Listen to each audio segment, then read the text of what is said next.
Recording is on. Happy Mother's Day. I am so glad that you have been able to join us today. We have what I believe to be a great tribute done up today. We will have songs from some of our staff members. We're going to have stories of past NICU experiences, and we even will have some of our little NICU babies reading and singing for you. So we hope you enjoy it today. This is all for you. Those mamas who are in NICU. We usually do something as a parent partner group for Mother's Day. We've done mocktails and massages. We've done painting nights. And we had to kind of think outside the box this year because, as you know, there are COVID restrictions in place. And so we thought we still want to connect. We still wanted you to know that you have a group of moms who are thinking of you on this day. So we came up with this idea. And so we hope that you enjoy it. It should last about an hour. And yeah, I think we have a great show lined up. My name is Leah Whitehead. I am the parent partner coordinator for the NICU at the IWK. And I was in NICU in 2013 with my Tessa, and she was born at 28 weeks. And I'm joined today by two other amazing NICU moms, and so I'll let them introduce themselves as well. Hi, I'm Shirley Ann. I'm from Prince Edward Island. I'm the mom of a 32-weeker. He was born in 2014 at the IWK, and we're so happy to be part of the Parent Partner Program. Happy Mother's Day. I'm Katie Smith, and I am the mom of an ex-24-weeker. My little Eli, as you'll see later on in our show. And I also really enjoyed being part of the Parent Partner Program. So excited to see what happens today. Being a mom in the NICU makes you just that much more special. You're this special position that your baby just wants to be with you. And so as you're with your babies today, just enjoy that they are so happy with you. I want to introduce Darlene Inglis, and she has a little message for you. She's the director of Women's and Newborn Health, and she just has a passion for seeing moms and babies stay together and families stay together, especially inside the hospital. And so here are her special words for all of us on Mother's Day. Hi, my name is Darlene Ingalls, and I'm the director of the Women's and Newborn Health Program here at the IWK Health Center. It's with great pleasure that I say Happy Mother's Day to all of you today on this very special day. It's an important day to reflect and to think about mothers and mothering and the relationships that mothers have with their children.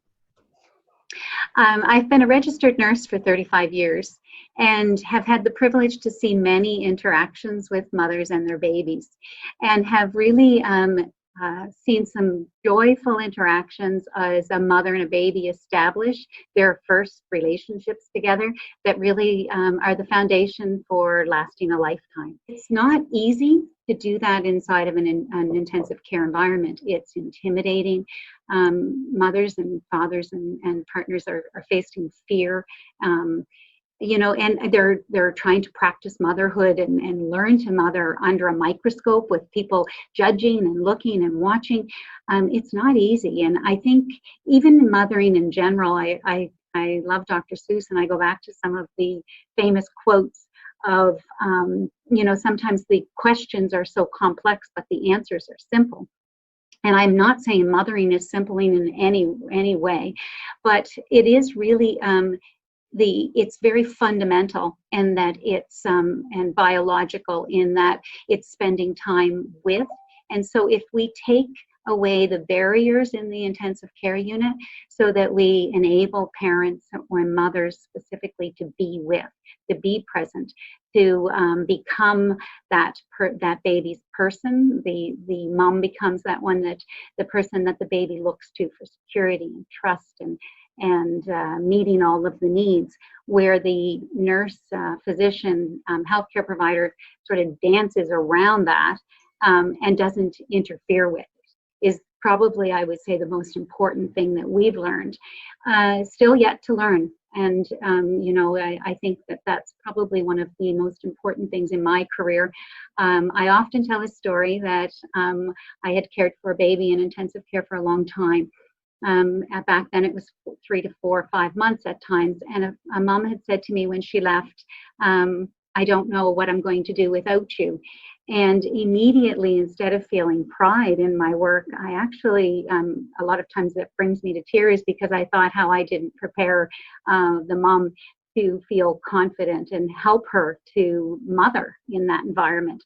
And probably that was one of the pivotal moments when I thought, not under my watch will this happen in the future, and that I will be the one to help integrate moms, so that moms can actually be that person for their baby as it is intended, and that I won't be interfering with that. I will be helping to nurture from a different way of being in that environment. Moms, stimulate their babies in ways that, we stimulate our senses. And so we look at our brain development in 5 different senses. And so, moms hold their babies. They can, they can see their baby's face as they sort of outline their baby's face. The baby is outlining the mother's face. They're developing interactions and laying down pathways of, that's a familiar face. I like that face. She smiles at me.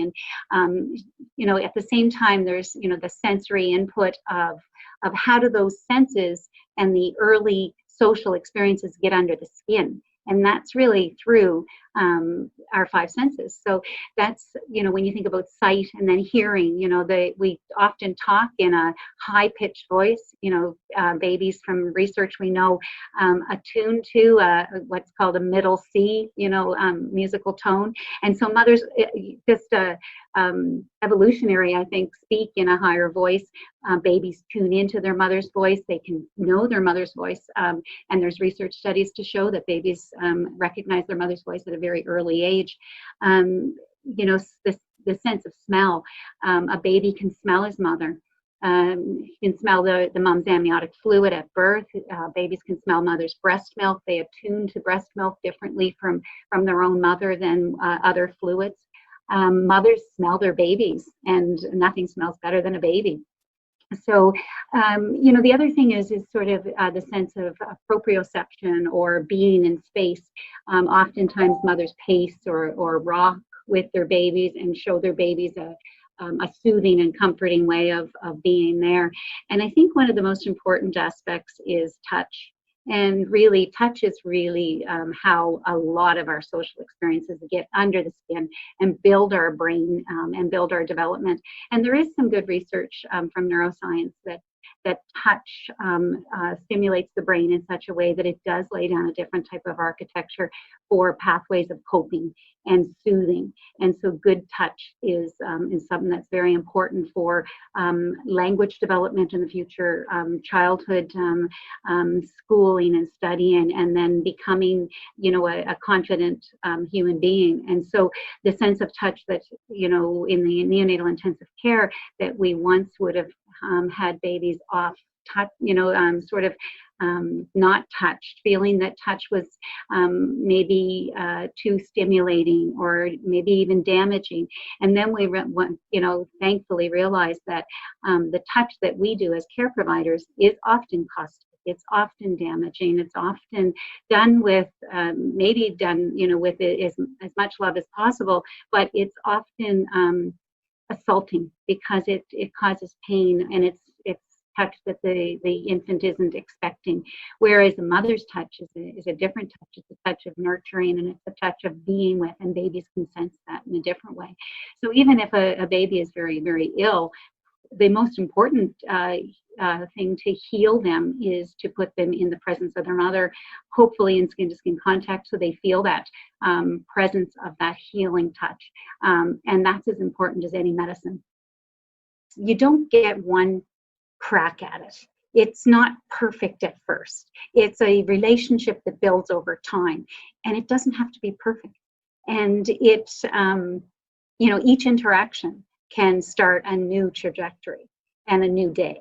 And so if it didn't go quite right after birth, you didn't expect to go into intensive care.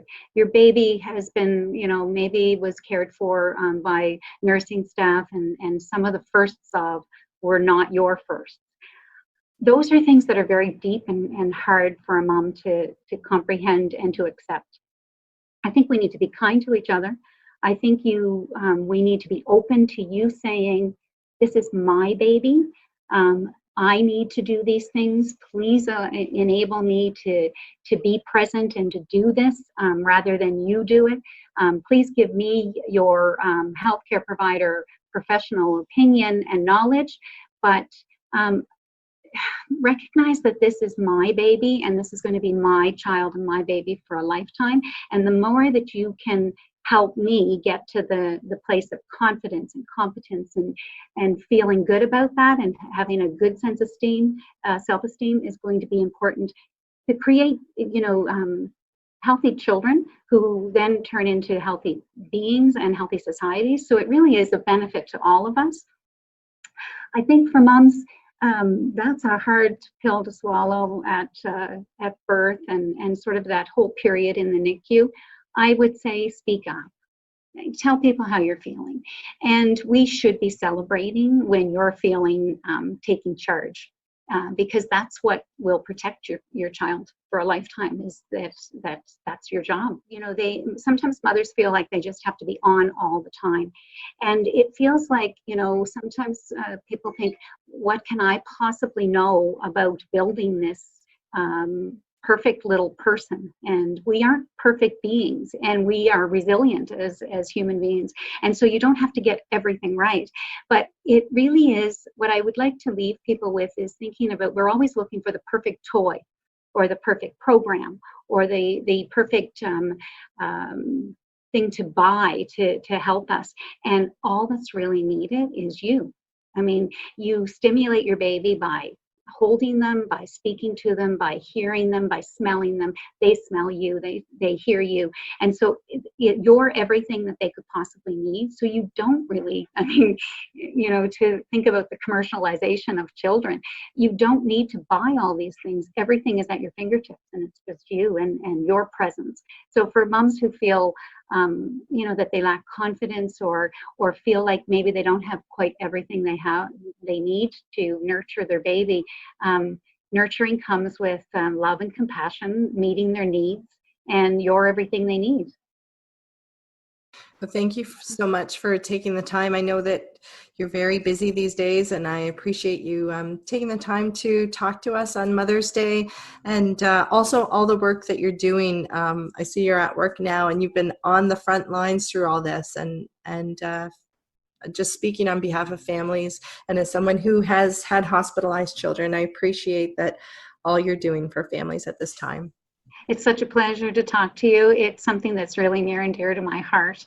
And I too have had such pleasure of watching women come to mothering, and have taught me so much over the years. So I also say thank you, and it's been a real pleasure, and happy Mother's Day.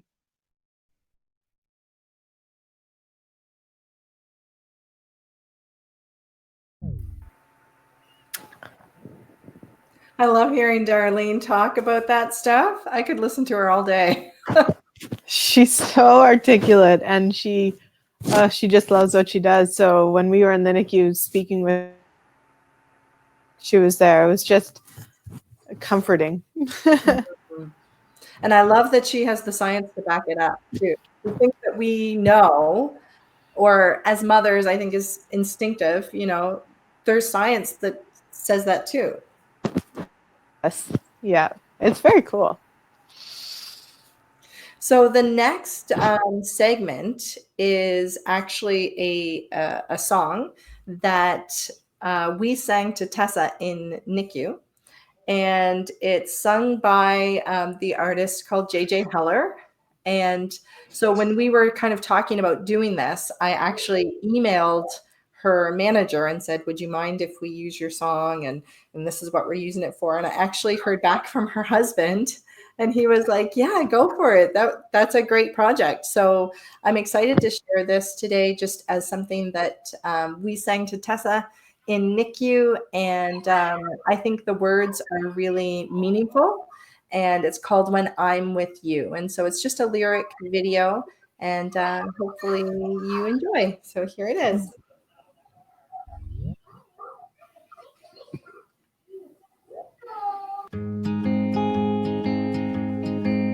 When I hold you in my arms, love, something changes.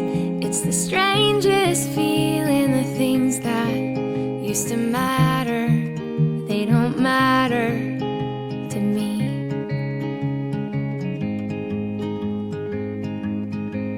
When I see you and you're smiling, how my heart aches, so full it is about to break.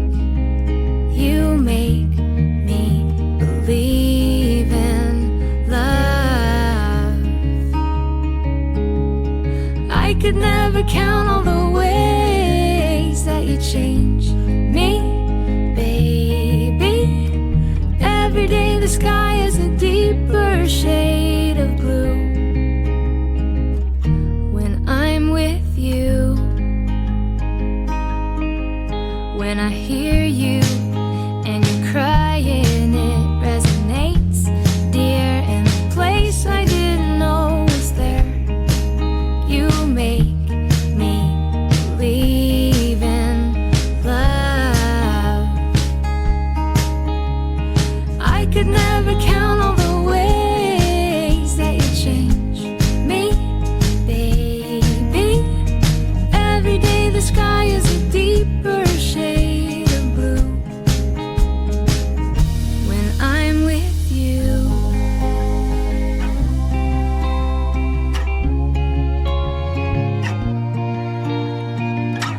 beautiful baby, you're sweeter than strawberry pie. Just like the morning, your smile brings the sunshine. I could never count all the ways that you change me, baby. Every day the sky is a deeper shade of blue. When I'm with you, I could never count all the ways that you change me, baby. Every day the sky is a deeper shade of blue. When I'm with you.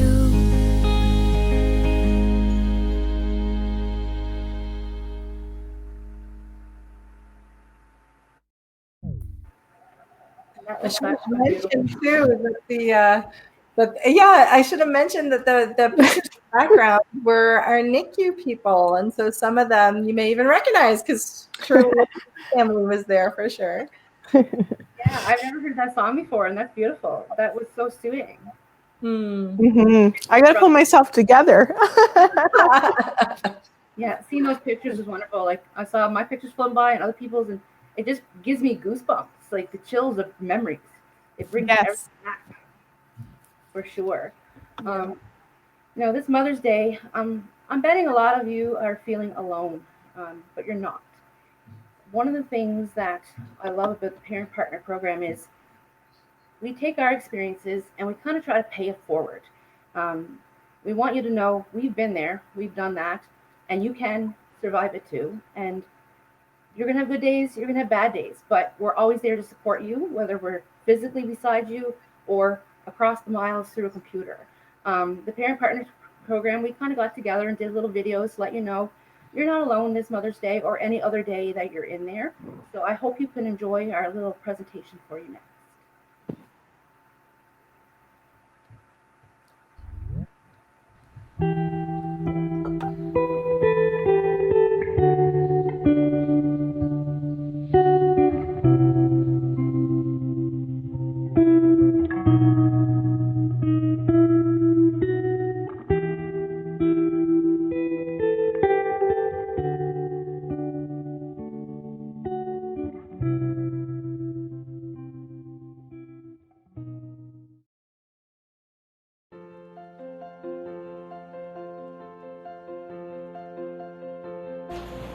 You are not alone. Hi everyone, just wanted to let you know to stay strong and that we're thinking of you, and know that you're not alone.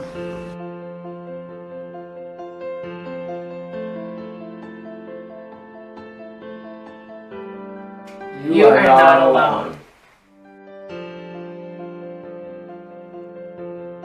You are not alone.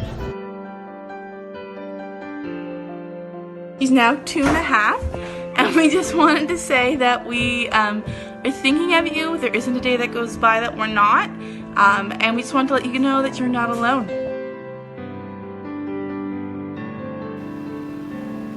You are not alone.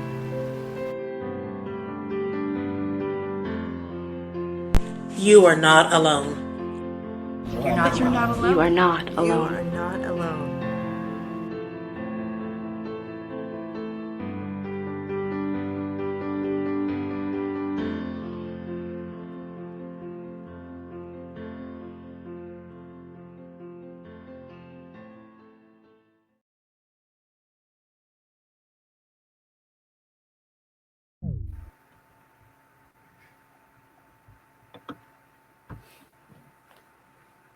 I love that video. I think you're trying to make us cry today. Yeah, you're doing a good job at that. I forgot about all these videos. I think when you see the pictures, it kind of brings you right back, or it does for me anyway, of you can hear the sounds, the beepings, and can smell the smells. And I just remember having Tessa on my chest, and that was like the most sleepiest time of my life. I wanted to nap every time she was on me. I would, after Eli was on me, they would have to literally peel him off of me because we'd been cuddled and so warm for so long that I would even have footprints left on me from his feet. So I had little toe prints one day. Get that tattooed on you someday. That'd be perfect. I know, I should have. It was so cozy. So our next story is incredible. I don't know if you guys have met Kristen or heard her story, but Kristen is one of the first moms that I met with in NICU when I was kind of doing the bedside visits. So parent partners, we all kind of have different roles that we do to support families. And one of those roles is some of us go around and we visit with families who are currently in NICU. So Kristen was one of those moms, and she then went on to become a parent partner and has helped us with many different projects. But her story that she's going to share with us now is just incredible. And to me, even the first time she shared it with me, I thought that is the role of a mother. There's a power to it that only a mom can fulfill. So here's Kristen's story. What happened with him, he came out, so he was a blue baby. He was 2.5 pounds. Again, it was 29 weeks, 3 days. And when he came out blue, there was obviously major concerns. They couldn't really get his oxygen levels up. He did have, I got a little picture, I'll show you. Yeah. So that would be him. I don't know how many days this was. This might have been 2 days, maybe two days or so. Yeah. But right away they put him on oxygen because what happened was his oxygen stats were really low. So I think he started off around 60 to 70% oxygen saturation. So they put him on oxygen right away. He was incubated. Yeah, and I didn't see him for a couple of days, but Dad was there for the whole time. But it's very interesting with his stats. The oxygen levels were really low and they had put him on oxygen, but it wasn't raising the numbers. So science would say you would add oxygen and it should raise them, but it just wasn't working. And his blood, they were testing the blood, but the oxygen levels were completely fine in his blood. So they were kind of confused what to do. Yeah. Yeah. So did you find anything that did raise his oxygen levels in the end? Yeah. So the crazy part was whenever we would get close to him, he could hear our voice or we could touch him, put our hands in. Even if he had his face covered, but even if he could hear us, it would raise his oxygen levels. from, high 60s to low 70s. It would raise him up into 80s and 90s. Really? Just by him hearing our voice and touch, and it was crazy. And we didn't know it right away. We kind of had to test that theory that it was us being around. But the more and more tests they did, nothing raised the oxygen levels except for us being around. Wow. It was crazy. So just hearing our voice and whatnot made him really happy, and it actually raised his oxygen levels. So it's very interesting. And how did that make you guys feel? Oh, it was the best. So then we try to be there all the time. So we wanted to be by his side all the time. The doctors wanted us there as well because it was kind of a new thing. They did some tests. Again, I said with his blood, it was saying the oxygen level was fine. So what happened was it came from me. We had, like when I was born, I had like a heart surgery, but I also had something called methahemoglobinemia, and it affects the oxygen. Oh, that's a big word. Yeah. Let's go back. Methahemoglobinemia. Wow. Yeah. And so what happens is it actually affects the circulation of the oxygen in the blood. So it's there, but it's not being circulated through the body. So it would show that the oxygen levels are fine, but it was clumped together basically. So it wasn't circulating properly at all. We tried to hang out as much as possible. Obviously, he was sleeping a lot, but we took the opportunity to do a lot of skin to skin. So we just cuddled with him as much as possible, and that would keep his numbers up for quite some time.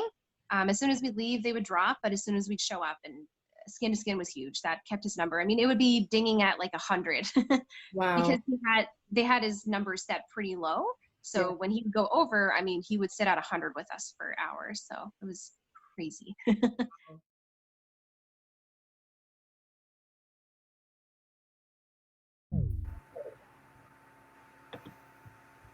Isn't that amazing? That is such a cool story. Such a cool story. I remember Eli's stats would stabilize every time either one of us would have him skin to skin. And that was a big thing. Like if he was having a really awful day in the incubator, we would be very, I don't want to say forceful, but forceful that he needed to come out with us. The instability was because he needed us. And as soon as he'd come out, he'd settle and just have a great couple hours. Yeah, we had a similar experience. Xavier always did better when he was skin to skin. And the power of a mom or a dad, it's amazing. It lets you know that they know when a parent is there. And I know like Tessa would react not great. She would desat whenever, someone would go in and do an assessment or whatever. She was not happy about that. And so on rounds one day, they talked about like, we need to be really careful with our handling and we should limit our handling. And so I said, so does that mean I've been taking her out for skin to skin every day? Like, does that mean I shouldn't be taking her out? And my Neo, the doctor at the time, said, this does not apply to you. He said, that baby needs you, loves your touch. She will not react that way to you. We're talking about us as health providers. And it just made me feel like, oh, thank you. You really do get that special role. And it's true. It's like, you can do anything. The doctors not so much. When we were in the NICU, a lot of times something that kind of helped us get through were these stories that we kept hearing from people that of their past experiences. And so NICU parent partners would come and visit us, and it was so nice hearing different success stories.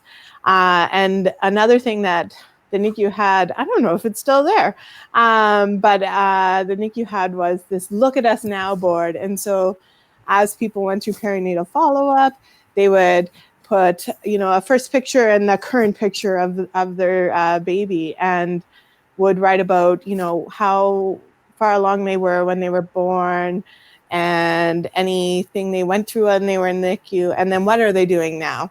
And so we thought we would bring you a segment called Look at Us Now. And so we have a few videos here from some past NICU babes. And selfishly, we get to start with mine. So Eli loves to read, and he is going to recite to you a little bit distracted, recite to you the Hungry, Hungry Caterpillar. And that will follow with Catherine and then another NICU babe who's 2, a little interview with her. And it is just so sweet. Then we're going to have Carter, who's turning 6, and he's going to give us a quick hi. And then we'll round it up with Tessa reading a favorite book from when she was a baby. And Tessa is now 7.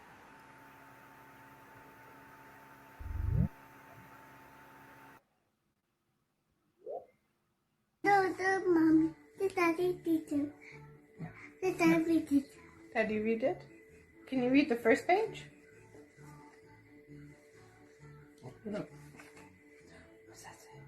Daddy, Mom. Then I'm a leaf. Little egg lay on a leaf. What's that say? What does that one say? Hungry. The warm sun came up and Bop! Off the egg came a tiny and very hungry caterpillar. What's that say? what's that say? What did he eat on Monday? She eat the soup bar. Tuesday he had 2 pears. What about here? What did you eat on Wednesday? She eat the bird. Yeah, She eat the bird plum. the plum. The plums. What do you have on Thursday? She eat the She eat the bird feet. She eat the bird strawberry. 4 strawberries, yeah. What about Friday? What do you have on Friday? Oh no, it was What do you have on Friday? 5 oranges. 5 oranges, yeah. Oh, Papa, Oh my goodness, he ate so much food. What did he eat here? she eat the What did you eat on Saturday? 1 piece of chocolate cake, 1 ice cream cone, What else? What did he eat? 1 pickle, 1 slice of Swiss cheese, 1 salami, 1 lollipop, What's that one? 1 piece of cherry pie, 1 sausage, 1 cupcake, and What's that one?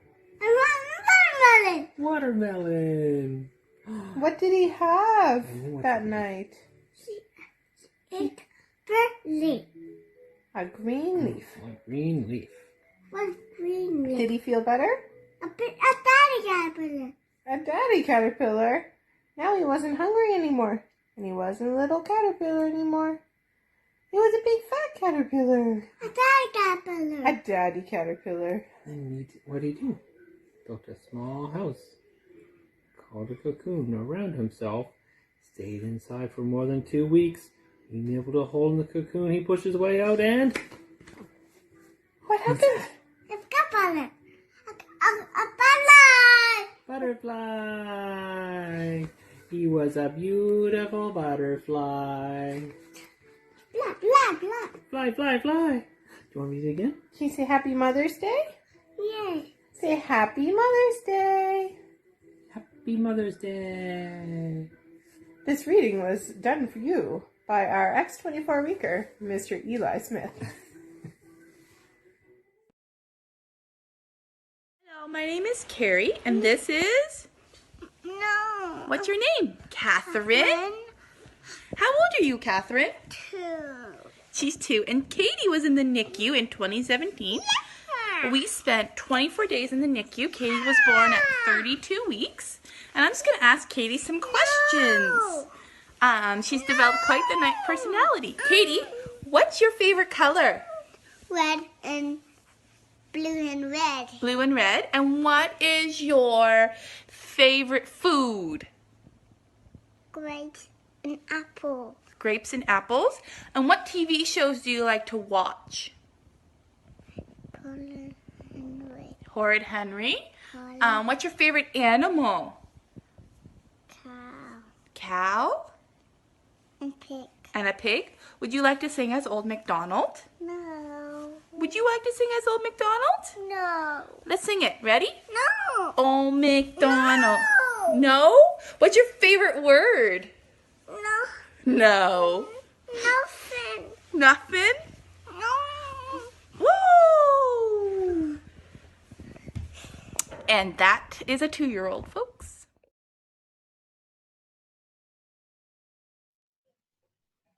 Can you say hi? And how old are you now, Carter? 5.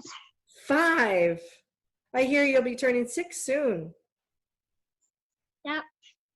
What are some of your favorite things to do? Just let go. There you go. What are some of your favorite things to do? Go for walks. Yeah? What else? Scooter? Yeah. What is that? Sit for one more sec. Here, can you sit up? She can see you. Sit up and she can see you. Oh, I can see your legs. Oh, I can see your feet. there you go. Look how big you are these days. Oh my goodness. He's growing, that's for sure. Carter, do you ride your bike? Is he gone? All right, he's gone. He's gone. That was great. Do you want to say anything else? Do you want to say anything else? Okay. Hi, my name is Tessa, and I was 28 weeker in the NICU. And guess what? My parents used to read to me all the time in the NICU. And now I love reading. So today I am going to read the story to you that is called Guess How Much I Love You. Guess how much I love you. The little nut brown hare who was going to bed held on tight to big nut brown hare's very long ears.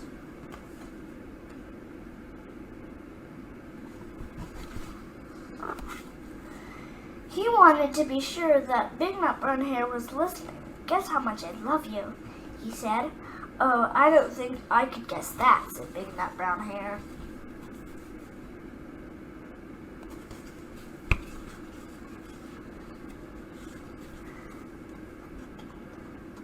This much, said Little Nut Brown Hare, stretching out his arms as wide as they could go. Big Nut Brown Hare had even longer arms, but I love you this much, he said. That's a lot, thought Little Nut Brown Hare.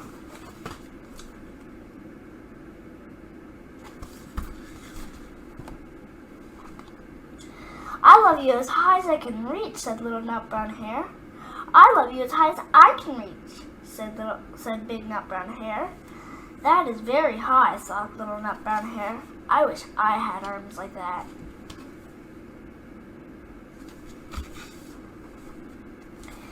Then Little Nut Brown Hare had a good idea. He tumbled upside down and reached up to the tree trunk with his feet. I love you all the way up to my toes, he said. And I love you all the way up to my toes, said Big Nut Brown Hare, swinging him up over his head. You like the book so far? Good. I love you as high as I can hop, laughed Little Nut Brown Hare, bouncing up and down. But I love you as high as I can hop, smiled Big Nut Brown Hare. And then he hopped so high that his ears touched the branches above. That's good hopping, thought Little Nut Brown Hare. I wish I could hop like that.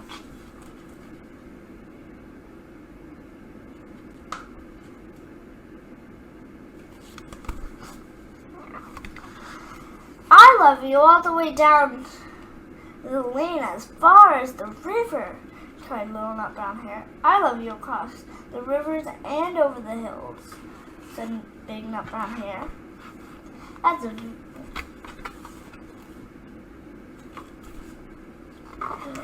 That's very far, thought Little Nut Brown Hare. He was almost too sleepy to think anymore. Then he looked beyond the thorn bushes out into a big dark night. Nothing could be farther than the sky.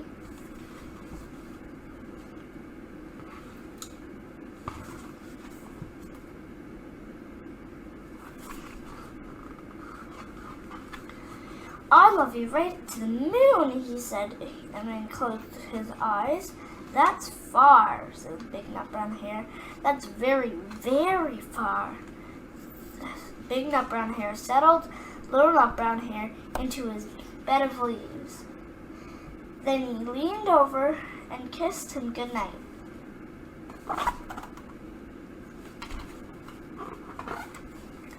Then he lay down and closed by and whispered with a smile, "I love you to the moon and back." That's the end. Thank you. Happy Mother's Day. Bye.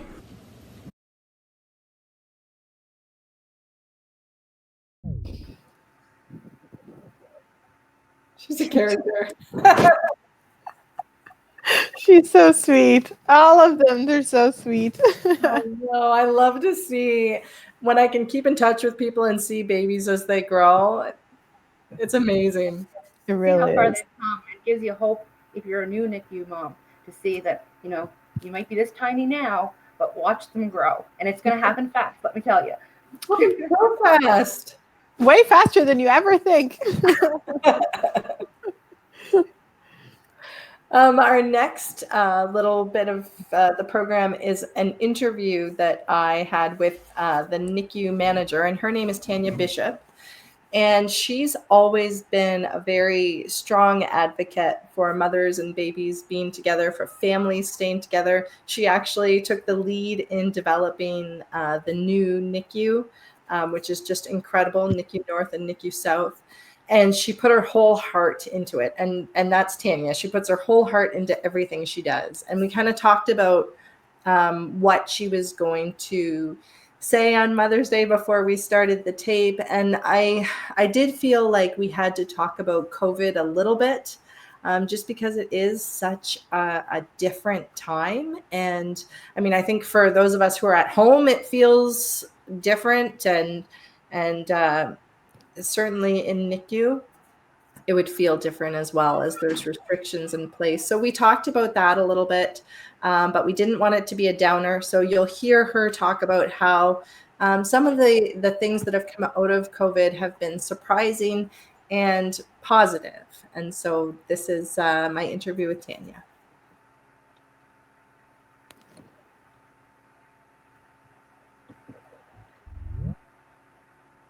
What has been the hardest thing for you through all this?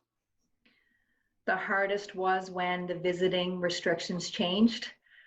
I like to tell you that when the visiting restrictions first came out, I said, this doesn't apply to NICU. Parents aren't visitors.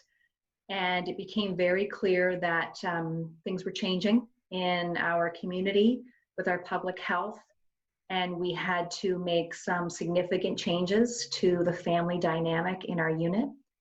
And so hardest for me was telling families that people had to go home and that people would have to be there alone. And we built this NICU. Our donors funded it. Our foundation got behind this because this is what it's all about. Families being with their babies in NICU. This is what's going to make the difference.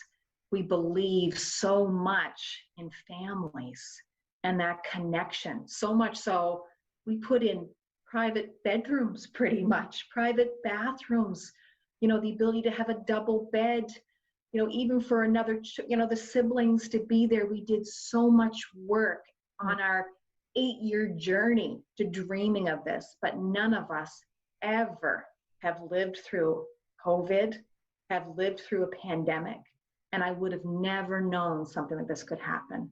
And so by far, the most difficult was telling families that they would have to leave and seeing them leave. Mm. Yeah. What has been most surprising for you? Most surprising has been what I'm hearing from a lot of the nurses. And so the nurses are telling me that they're feeling more connected with the one support person that has remained in the NICU with their babies. If I can be really honest, because I like being really honest, since we opened the single room, we've struggled a little bit with the nursing and family connection. We were still trying to figure this all out. We hadn't lived in single room before. And so there were times we were trying to really respect family privacy. And so we'd be more removed, we'd be staying out in the hallways more. And we knew that the mom was in there and she had people and maybe we didn't want to bother her or be in there. And so I'm hearing a lot about nurses spending more time in the rooms with the babies and families. And they're telling me how it's brought a lot of meaning to their work, being able to have those discussions with families and feeling that they can offer additional support because of the parents being alone. Wow, that's beautiful. Thank you. Because I think I that, thought so too. yeah, that Yeah. you know, that nurse family dynamic Yeah. is different, and it's important and valuable, and I agree. I have seen kind of a stepping away of that since the single room came to be, but it's beautiful that connection is happening at a time when people are feeling that they're losing some connections. I know. And you and I both know Dr. Doug McMillan, and I think we both love him, neonatologist.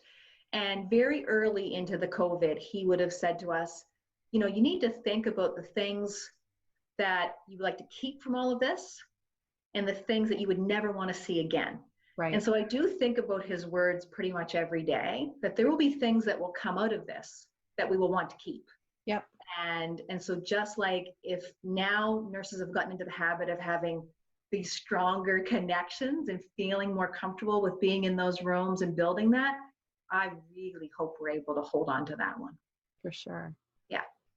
You may have answered this already in that previous question, but have you seen any good news or good stories that have come out of this whole thing? I want to emphasize the amount that's been done with technology. I think that we're hearing about that everywhere.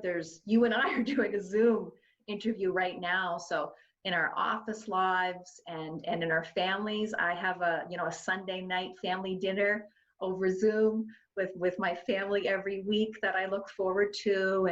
And so technology, I know that the families, you yourself, Leah, you're about to launch your very first snack and chat. That's right. Over Zoom. And so things have gone at a rapid pace in a way that they never had before. So when I think about Shane NICU and all that we've been trying to do to get Shane NICU up and running for families, we have made more progress in the last 8 weeks than I feel like we have made in the last 8 months. Yeah. So that is wonderful. Some good news stories too. They come directly from the families. I do get to interact with the families. There's a lot of sadness at this time, but there's also such strength that, just being able to have that. And we hear it a lot in our own lives. Like, we'll look back and we'll say, how lucky were we that we get to have all of this time to be with our families, or, to be like the people that are being at home or homeschooling and those types of things. So I do hope there's a piece of that will come out later, is that I got to have this one-on-one time with my baby. I would have, yes, and it would have been even better with everybody else there. But I am seeing families that are, putting on a great face and doing the best they can, and the babies are doing okay. And what also has been wonderful, Leah, is we're feeding the mothers. We're feeding the people that are there. And so, Wonderful. And you've been an advocate for a long time, as has our social work colleagues, as has our director, that we've talked often about, wouldn't it be wonderful to feed the families? And so that's I just thought of that as we were talking, that's another great thing. And I was really proud of the IWK when they made the decision, let's feed the families, because we took so much away from them. Yeah. Yeah, I was very happy to hear that too. I know. Yeah. What would be your message to families, but also to mothers today, since it is Mother's Day? That's right. Well, first, happy Mother's Day. I know this is a Mother's Day unlike anything you were expecting. It was supposed to be something so magical and special, especially if it was your very first one ever. And so I think many people are feeling this unusual, different, unprecedented Mother's Day. But I know that we're also doing really creative things to make it feel special, just like what's being done right now. And so happy Mother's Day. and just hang in there. I'm such an optimistic person, sometimes just too much to a fault, that I'm getting very hopeful that we're going to turn things around here. We've all done a remarkable job to keep you and we've all done it for everyone, to keep ourselves, to keep others safe. So I thank you for being part of that effort. And I look forward to the day when we can all just be together with our people again. And Tanya, I have to thank you for all the work that I know you've been doing for families. And I know that it hasn't been an easy time for staff either. And you have been leading that staff and have been interjecting your good thoughts and encouraging people along the way and having some really difficult conversations. So thank you for everything you've been doing during this time. Thank you, Leah. That means a lot. You're welcome. Thank you for talking with me today. Okay, take care.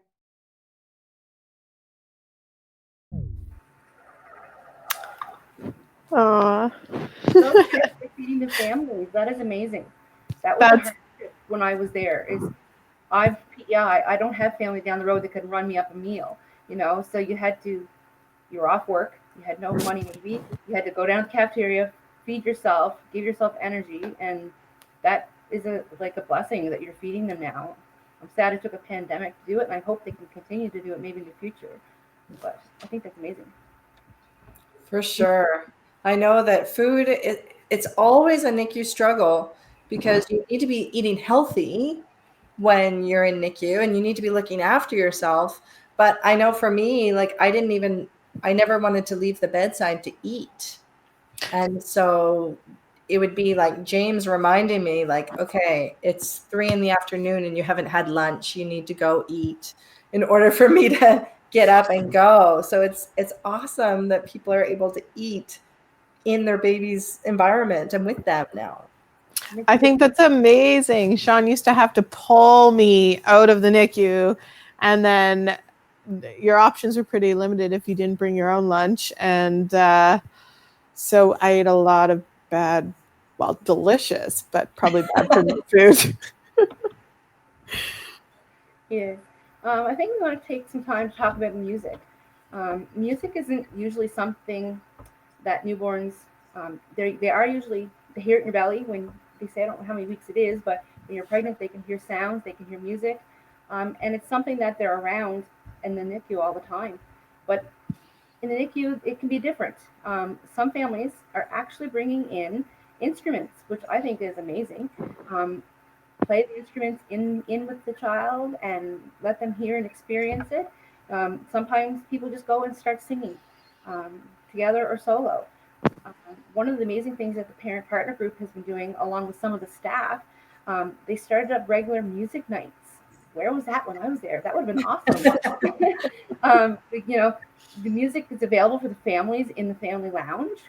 And Della Morrison, she's one of the amazing nurse practitioners in the NICU, and she loves music. And she also loves caring for those families that are there. So what a better combination than music and caring for families. So she's usually the leader of our music nights. So she submitted a very meaningful song for us today, and I can't wait to hear it. Hi, my name is Della. I'm one of the nurse practitioners in the NICU. Happy Mother's Day. This is my husband Lyle, and this is my little doggy Sammy, and we're going to sing a song called You Say It Best When You Say Nothing at All. It reminds me of the moms and their babies when all those good cues are happening when they're saying nothing at all. Here we go.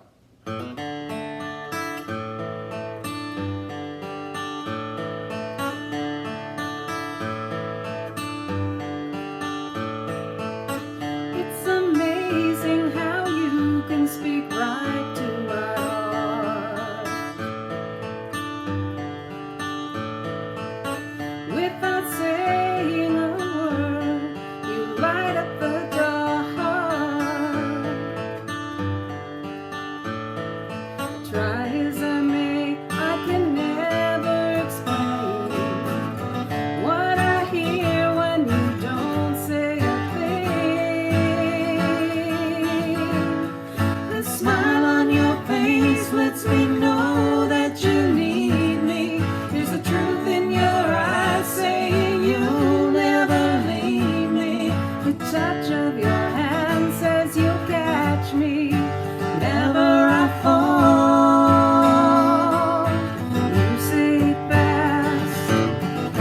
when you say nothing at all.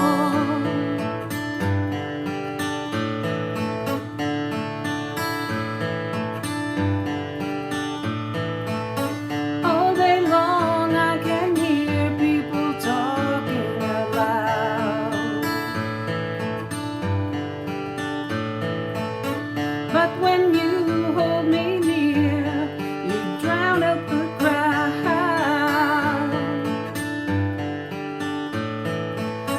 Mr. Webster could never define what's being said between your heart and mine. The smile on your face lets me know that you need me. There's a truth in your eyes saying you'll never leave me. The touch of your hand says you'll catch me if ever I fall. You say it best when you say nothing at all. The smile on your face lets me know that you need me. There's a truth in your eyes saying you'll never leave me. The touch of your hand says you'll catch me whenever I fall. You say it best when you say nothing at all.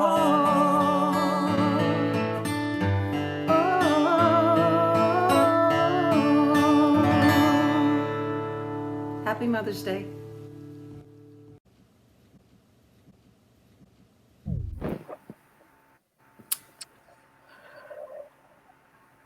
Beautiful song and so sweet dog. So I was cute. watching the dog's expression thinking, he's probably just loving that music. That was really great because that music and that singing, it transported me back to the family lounge. And I'm envisioning what it would be like if we had that music when I was there. I think that is such a wonderful addition to all the activities that you do each and every day. I think that's beautiful for the families to get together because songs carry messages and they mean a lot. Like it could trigger memories. And down the road, you're going to hear that song if you heard it live at the NICU in the parent room or in the family lounge, and you're going to be transported back. It's one of my favorite songs too, so I'm just sitting there. So good. And it just, like you said, it transports you back into good memories sometimes. And hopefully that will, like you say, when you hear that song again, actually bring you back to hopefully feeling cared for and feeling wonderful that you're spending your Mother's Day with us for a bit and then with your baby. Talking about all the different things that happen in the NICU now, and being a parent partner, and what an amazing feeling that is too, is really cool. My husband and I have been parent partners now since 2018, and it just gave us this healing feeling that we could share our experiences with others. When we were in the NICU, our families were wonderful support, but they had never gone through anything we were going through. And so their support was so wonderful and appreciated, but they never quite understood. And sometimes that could be really frustrating, especially if you're having a bad day. And so we wanted to be that listening ear. And so that's why Sean, my husband, and I signed up. The NICU Parent Partner Program officially started in 2014 and was put into place as a way for former NICU families to connect with current NICU families and offer that year. And so it's just been this wonderful experience for us, but hopefully we're giving back to those who are currently there. NICU is this unique experience that you just don't understand until you've gone through it. And it doesn't matter if you've been there 3 days versus 100 days, just being in that space changes your life, changes your outlook on life. And so it's nice to have someone who's experienced listen to you. So we have one of our first parent partners, Genevieve, and she was in the NICU a few years ago with her son Jaden, and she generously offered to share some of her NICU wisdom and advice for our current NICU families. Stay positive. The road is gonna get better. It just definitely takes time, and you have to figure out ways to help yourself during those times, even though your baby is really sick, because at that time they need you to be your best, and you need to heal and get better. And if you do that, I think, and the outcome will be greater.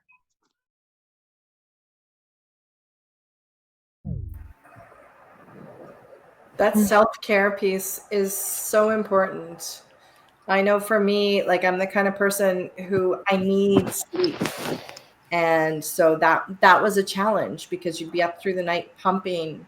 But I would go to bed early. I'd try because you need to be kind of in as good a place as you can be to be in NICU for sure. That's so true. Xavier was my first child, and it's instant that you want to put the child first and you're last. You give them your everything, and you forget you got to eat, you got to sleep, you got to shower. You know, you got to take care of yourself physically and mentally. And sometimes we forget that. Whether you're a mom of 6 or a mom of a brand new preemie, you just got to remember that and have someone remind you. I had to be reminded often of that. And it's true, you can't give what you don't have. And so you really do have to fill that physical need and mental need so that you can give your all to your baby. I'm introducing our next person, and it's an honor to do that. Her name is Teresa Johnson, and it's a perfect transition where we're talking about self-care because she is someone who she's hard to describe, but she knows how to look after people. And I always said she was a problem solver, but she corrects me and says, no, I'm a solution finder. She likes to flip things on their head. And Teresa Johnson is one of the NICU social workers, and she's been a social worker for a long time. But one of the things that I love about her is that she is always encouraging moms and supporting them and making them feel and know that as moms, we have what it takes. Hi there, my name is Teresa, and I'm a clinical social worker in the NICU. I am thrilled and so happy to be a part of today's celebration to recognize all of our moms in the NICU. I just want to say a quick Happy Mother's Day to all of you. I've been practicing social work now for about 25 years. And for the past 12 years, I've had the honor and privilege to get to journey alongside little ones and moms and families, really, throughout their NICU journey. It's been a real blessing in my professional world, for sure. One of the areas where I specialize alongside family well-being is infant mental health.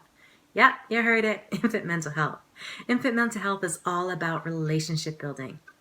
You're probably thinking, but my baby, what do they know already about relationship? Well, you'd be surprised to know that they know a lot. Your baby has been born relationship ready. Yeah, and you're probably doing lots of skin to skin, which fosters that relationship. Not only does it foster that relationship, but it mitigates and it lessens the impact of all of that toxic stress and the stressfulness of being in the NICU for your baby. Every time you hold your baby close, your baby is learning to feel secure. Your baby is learning to organize their feelings. Your baby is feeling close and connected to you, which helps them to feel warm and nice and toasty, which helps them to gain weight. Your baby's pulse is slowing down. They're feeling safe. They're feeling calm. They're able to hear your heartbeat, and they can hear your voice, and they know your voice. So really holding your baby is all about teaching your baby about relationship. And when you do that and you engage in other caring behaviors or caregiving behaviors in a consistent and predictable way, It leaves your baby with a sense of trust and safety. It's truly an opportunity for shared delight. So as you continue to delight in your baby, I'm going to leave you with a couple of reminders. There's no such thing as perfect parenting. When you know better, you do better. And really, for a lot of us, we probably have to come to realize that good enough, well, it's really good enough. Also, you already have all it takes. And Mama, know that you are enough. Happy Mother's Day.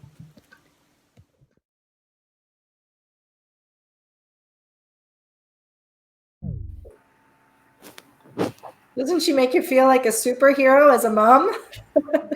She really does. Every time I speak with Teresa, I'm just like, oh, I am a good mom. You leave feeling empowered when you talk to Teresa. She's a wonderful, wonderful woman. We don't know what we would do without her.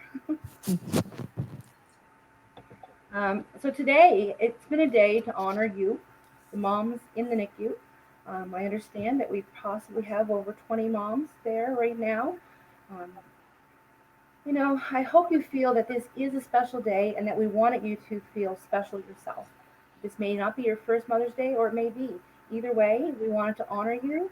And during this time of COVID, where things are uncertain and rules have changed for visitors and people staying, basically everyone in NICU staff, they want to work very hard to help, and they have been working very hard, and they're ensuring that you're getting the best of care possible during these uncertain times. We have two very special people that wanted to make sure they sent you their well wishes for Mother's Day.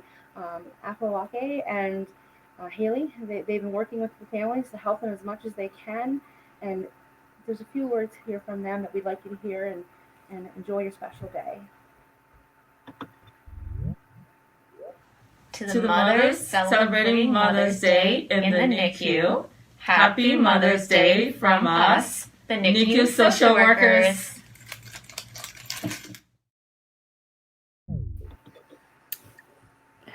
Aw, that was sweet. Where would you be without your social workers? Exactly. So true. Well, we just wanted to thank you for joining us today. We want to leave you with one more special presentation. Arla McDonald is another staff member who has been caring for NICU families on the front lines. She is a clinical leader in the NICU, but is also an amazing singer. So she sent through this beautiful song to contribute to today.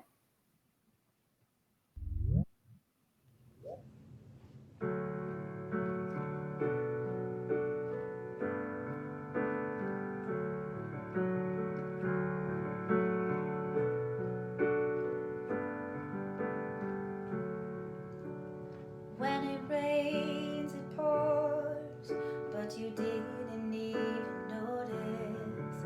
It ain't raining anymore. It's hard to breathe when all you know is the struggle of staying above the rising water line. Well, the sky is finally open. The rain and wind stop blowing, but you're stuck out in the same old storm again.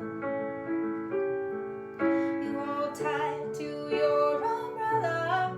Well, darling, I'm just trying to tell you that there's always been a rainbow hanging over your head. If you could see what I see, you'd be blinded by the colors, yellow, red, and orange, and green, and at least a million others. So tie up the bow, take off your coat, and take a look around. 'Cause the sky is finally opened. The rain and wind stop blowing, but you're stuck out in the same old storm again. You hold tight to your umbrella, but darling, I'm just trying to tell you that there's always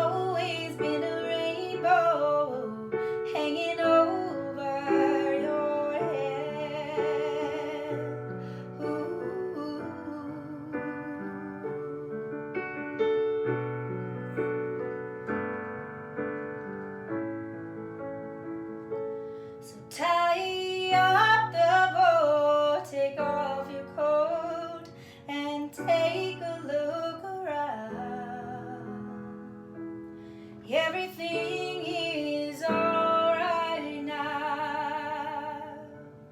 'Cause the sky is finally opened, the rain and wind stop blowing, but you're stuck out in the same old storm again. Let go of your umbrella, 'cause darling, I'm just trying to tell you that there's always been a rainbow hanging over your head. Yeah, there's always been a rainbow hanging over your head. Ooh, it'll all be alright.